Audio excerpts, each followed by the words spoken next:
5월 12일 오늘의 코인 뉴스 탑5를 알려드리겠습니다. 첫 번째 뉴스. 주식에서 디지털 자산으로 자금 이동 시작, 디커플링 가속화. 블록미디어 최창환 기자, 미국 증시와 디지털 자산 가상자산 시장 사이의 동조화 현상이 깨지며 이른바 디커플링이 본격화되고 있다는 분석이 나왔다. 고평가 논란에 휩싸인 미 증시에서 빠져나온 자본이 저평가된 디지털 자산으로 이동하기 시작했다는 관측이다. 미 증시는 고점, 코인은 저점, 자본의 순환매 11일 현지 시간 유명 가상자산 분석가 멀린 머리진 더 트레이더은 X의 트위터에 비트코인 BTC과 이더리움 ETH 미국 주식 시장과의 상관관계를 끊고 독자적인 상승 궤도에 진입했다고 진단했다. MSSAV, 비트코인 앤드 이시리엄 are decoupling from US equities. Right now. Everyone is pointing to the accelerated act. 더 프로 비트코인 패드 체어. 더 디지털 에세트 리저브. 올 리얼. 올 볼리시. But the real reason is simpler. BTC and ETH are cheap. US. 두 번째 뉴스. 리플, 뉴버거 범언서 2억 달러 수혈. 58조 원 몸값 굳히며 월가 장악. 블록미디어 명정선 기자 디지털 자산 가상자산 업계의 공룡 리플리페리 글로벌 자산운용사 뉴버거 범언 노이베어거 범언으로부터 대규모 자금을 조달하며 프라임 브로커리지 사업 확장에 속도를 낸다. 미 트럼프 행정부의 규제 완화 기조 속에 기관 투자자들을 위한 디지털 자산 금융 생태계를 선점하겠다는 포석이다. 뉴버거 범언서 2억 달러 조달.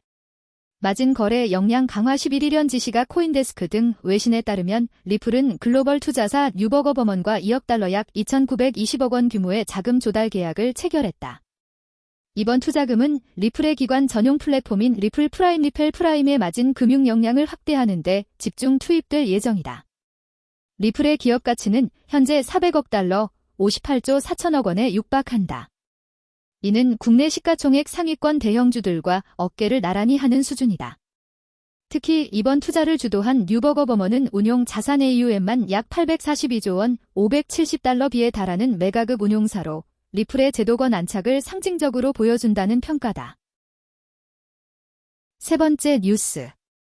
주요 경제 디지털 자산 일정 미국 소비자 물가지수 외 주요 경제 일정 1 10년물 JGB 국채 입찰 국내 시각 오후 12시 35분 미 윌리엄스 연방공개시장위원회 FOMC 총재 연설 국내 시각 오후 4시 15분 미 ADP 주간 고용 변화 보고서 국내 시각 오후 9시 15분 미 4월 소비자 물가지수 국내 시각 오후 9시 30분 미 4월 근원 소비자 물가지수 국내 시각 오후 9시 30분 미 농무부 월간 수급 보고서 WASD 국내 시각 13일 오전 1시 미 에너지청 이하계의 단기 에너지 전망 국내 시각 13일 오전 1시 미 10년물 국채 입찰 국내 시각 13일 오전 2시 미 4월 연방재정수지 국내 시각 13일 오전 3시 미 미국 석유협회 주간 원유 재고 국내 시각 13일 오전 5시 30분 주요 디지털 자산 일정 아발란체 AVX 167만 토큰 언락 국내 시각 오전 9시 앱토스 APT 전체 물량 중 0.54% 토큰 언락 국내 시각 13일 오전 3시 30분 구글뉴스에서 블록미디어 팔로우하기 블록미디어 텔레그램에서 속보 보기 APT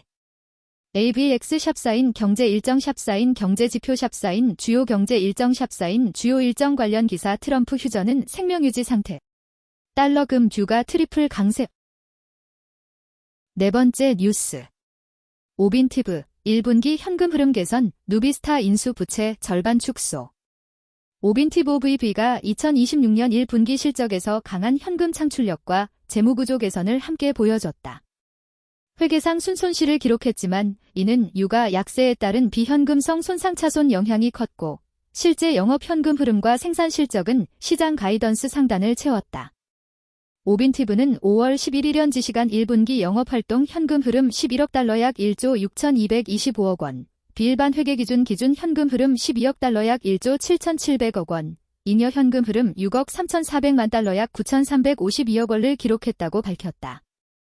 같은 기간 자본 지출은 6억 500만 달러 약 8,924억 원로 회사 제시 범위의 하단에 머물렀다. 생산량도 견조했다. 1분기 평균 생산량은 하루 67만 9천 배럴 환산 BOE로 집계됐다. 이 가운데 원유와 콘덴세이트는 하루 22만 5천 배럴, 기타 액화천연가스는 하루 10만 배럴, 천연가스는 하루 21억 2,400만 입방피트였다. 회사는 모든 제품군이 기존 가이던스의 상단을 기록했다고 설명했다. 다만 순이익 기준으로는 적자를 냈다. 1분기 순손실은 6억 3천만 달러 약 9,293억 원, 주당 2.35달러였다. 다섯 번째 뉴스. 국내 폐업한 가상자산 사업자의 사용자, 자산 221억, 반환은 단 0.3%. 국내에서 영업을 접은 가상자산 사업자들의 묶여있는 이용자 자산이 221억 1,400만 원에 이르지만 실제 반환된 금액은 0.3% 수준에 그친 것으로 나타났다. 사업자가 문을 닫은 뒤에도 이용자 자산을 체계적으로 넘겨받아 돌려주는 장치가 충분히 작동하지 못하고 있다는 뜻이다. 12일 국민의힘 강민국 의원이 금융감독원에서 제출받은 자료에 따르면 지난 4일까지 영업을 종료한 국내 가상자산 사업자는 모두 15개사였다. 이 가운데 가입자 수와 보유 자산 규모가 함께 확인된 곳은 10개사였고 자산 규모만 파악된 곳은 1개사, 가입자와 자산 규모가 모두 확인되지 않은 곳은 4개사였다.